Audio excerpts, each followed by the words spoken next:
வணக்கம் பிரபுகளே, நான் உங்கள் ஐயனார் துபாய் அபுதாபிலிருந்து. இப்போ பாருங்கள், தமிழ்நாட்டில் மணல் கொள்ளை அடிக்கிறாங்க, கிராவல் மண்ணை கொள்ளையடிக்கிறாங்க, கனிம வளங்களை சுரண்டி கொள்ளையடிக்கிறாங்க. ஏன் இந்த அரசாங்கம் தடுத்து நிப்பாட்ட முடியல? இப்போ ஆளுங்கட்சி திமுக தானே. திமுக கட்சியில் ஒவ்வொரு கிராமத்தில் இருக்கால, நான் தாங்க கிளை செயலாளர், நான் தாங்க மாவட்ட செயலாளர், நான் தாங்க ஒன்றிய செயலாளர்னு சொல்கிறாங்கல்ல, ஏன் அவர்களால் தடுத்து நிப்பாட்ட முடியல? ஏன்னா எல்லா பேருக்கும் மணல் அடிக்கிறவன், ஜல்லி கொள்ளை அடிக்கிறவன் எல்லா பேரும் பணம் கொடுக்குறாங்க. எல்லா பேருக்கும் பணம் கொடுக்குறான். ஆகையினால தான் இவங்களால் தடுத்து நிப்பாட்டவே முடியலை. மக்கள் நினச்சா, ஒவ்வொரு கிராமத்திலையும் இருக்கிற மக்கள் நினச்சா தடுத்து நிப்பாட்டலாம். ஆனால் அந்த முயற்சியை பண்ண மாட்டாங்களே. இருக்கிற பெரிய மனுஷங்க மூலம் என்ன செய்கிறது? காசை கொடுக்குறது, அப்புறம் அவங்களுக்கு சாப்பாடை போடுறது, அப்புறம் கோட்டு பிரியாணி வாங்கி கொடுக்குறது.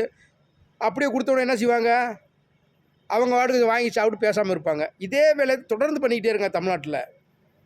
தமிழ்நாட்டில் ஒரு சில கிராமங்கள்லாம் பார்த்திங்கன்னா ரொம்ப கட்டுப்பாடாக இருக்குது. ஒரு சில மண்ணுகளும் அல்ல விடாமல் தடுத்து நிப்பாட்டிடுறாங்க ஒவ்வொரு கிராமத்தில். ஆனால் அதிகமான கிராமத்தில் இந்த மலை வளமாக இருக்கட்டும், எந்த விதத்தில் வச்சுருங்க, கொள்ளை போய்கிட்டு தான் இருக்குது. ஆனால் தடுத்து நிப்பாட்டவே முடியல.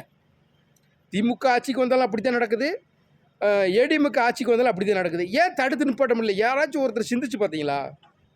சொல்லுங்கள் பார்ப்போம். இப்போ தமிழ்நாட்டில் தமிழர்கள் வீடு கட்டுறதுக்கு மணல் கிடைக்க மாட்டேங்குது. மணல் கிடைக்கலங்க. என்ன காரணம்? இருக்கிற எல்லா மணலையும் அள்ளி அள்ளி வெளி மாநிலங்களுக்கு விற்றாச்சு. இப்போ மலைகளை நொறுக்கி எம்சாண்டா விற்கிறாங்க. எப்படின்னு பாருங்கள். மலைகளை அடித்து நொறுக்கி விற்றாச்சுன்னா நீ எப்படிங்க அதை உருவாக்க முடியுமா? ஏன் இந்த மக்கள் சிந்திக்கவே மாட்டாங்கன்னு ஒன்றுமே புரிய மாட்டேங்குது. ஓட்டு போடும்போது சிந்திக்காமல் ஓட்டு போட்டுறீங்க.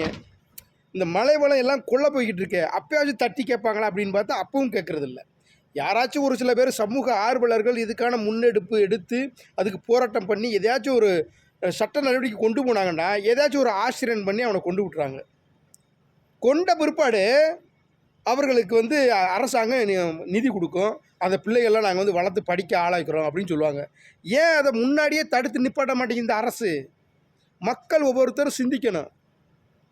மக்கள் சிந்திச்சு பார்க்கணுங்க. உங்கள் வீட்டில் ஒருத்தன் திருடிட்டு போயிடுறான், அவனை சும்மா விட்டுருவீங்களா? சொல்லுங்கள் பார்ப்போம். கட்டி வச்சு வெளுத்து போட மாட்டீங்க? அதே மாதிரி தாங்க நம்ம ஊரில் கனிம வளங்கள் திருடு போகும்போது நம்மளுக்கு துடிக்கணும். ஒவ்வொரு கிராமத்தில் இருக்கவனுக்கு துடிக்கணும். கிராம மக்களை எல்லாம் ஒன்று சேர்ந்து தடுத்து நிப்பாட்டணும். அப்போ யாருமே எந்த கிராமத்துலேயும் கனிம வளங்களை கொள்ளையடிக்க மாட்டான். சிந்திச்சு பாருங்கள் மக்களே. ஊரா அழிஞ்சு போயிடும் மக்களை. இளைய தலைமுறைக்கு ஒன்றுமே இருக்காது. தமிழ்நாடு பாலைவனமாக போயிடும். ரொம்ப எச்சரிக்கையாக இருக்கணும் உறவுகளே.